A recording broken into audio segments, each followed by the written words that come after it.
నమస్కారం అండి. వైడి న్యూస్కి స్వాగతం.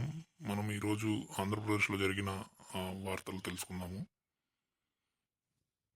ఇక వార్తల్లోకి వెళ్తే పింఛన్దారులకు గుడ్ న్యూస్ చెప్పింది ఏపీ ప్రభుత్వం. పింఛన్ల బదిలీకి ఏపీ ప్రభుత్వం అవకాశం కల్పించింది. వ్యక్తిగత కారణాలు, ఆరోగ్య సమస్యలు సహా వేరే ప్రాంతాల్లో ఉన్న వారు పింఛన్లు తీసుకోవడంలో ఇబ్బందులు పడుతుంటారు. ఈ క్రమంలో ఇలాంటి ఇబ్బందులను పరిగణనలో తీసుకున్న ఏపీ ప్రభుత్వము పింఛన్ల బదిలీకి అవకాశం ఇచ్చారు. పింఛన్లు వేరే చోట బదిలీ చేయాలనుకున్న లబ్ధిదారులు ప్రస్తుతం పింఛన్ అందుకున్న సచివాలయంలో ఇందుకోసం దరఖాస్తులు చేసుకోవాల్సి ఉంటుందని అధికారులు తెలిపారు. ఆంధ్రప్రదేశ్లో రేషన్ కార్డుదారులకు ప్రభుత్వం తీపి కబురు చెప్పింది. వచ్చే నెల నుంచి రేషన్ కార్డుదారులకు రాయితీపై కందిపప్పు పంపిణీ చేయనున్నట్టు రాష్ట్ర పౌర సరఫరాల శాఖ మంత్రి నాదెండ్ల మనోహర్ శనివారం వెల్లడించారు. నిరుద్యోగులకు మరో గుడ్ న్యూస్ చెప్పిన ఏపీ ప్రభుత్వం ఖాదీ విలేజ్ ఇండస్ట్రీ బోర్డు ద్వారా ఏడాదిలోగా 25,000 ఉద్యోగ అవకాశాలు ఇస్తామని ఏపీ చేనేత జౌళి శాఖ మంత్రి సవిత గారు ప్రకటించారు.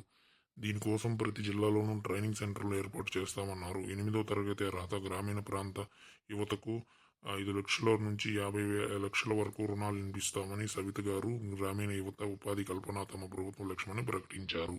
ఆంధ్రప్రదేశ్లో మరిన్ని ఎలక్ట్రిక్ బస్సులు సందడి చేయనున్నాయని ఏపీ రవాణా శాఖ మంత్రి మండంపల్లి రామప్రసాద్ రెడ్డి తెలిపారు.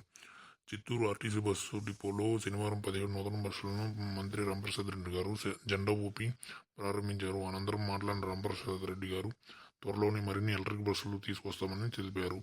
అలాగే మహిళలకు ఉచిత బస్సు ప్రయాణంపై మంత్రి గారు కీలక వ్యాఖ్యలు చేశారు. ఎన్నికల ముందు టీడీపీ కూటమి ఇచ్చిన ప్రతి హామీని నెరవేరుస్తామని రామప్రసాద్ రెడ్డి గారు తెలిపారు. అందులో భాగంగానే త్వరలోనే రాష్ట్రంలోని మహిళలకు ఉచిత బస్సు ప్రయాణ సౌకర్యం కల్పిస్తామని తెలిపారు.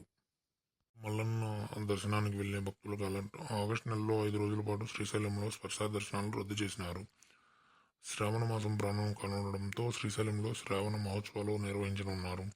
ఈ క్రమంలోనే ఆగస్టు 15 నుంచి 19 వరకు శ్రీశైలంలో స్పర్శ దర్శనాలు రద్దు చేశారు. అలాగే అభిషేకాలు సేవలను సైతం శ్రీశైలం దేవస్థానం రద్దు చేసింది. భక్తులు రద్దీ అధికంగా ఉండే అవకాశం ఉన్న నేపథ్యంలో ఈ నిర్ణయం తీసుకున్నట్లు శ్రీశైలం సీఓ తెలిపారు.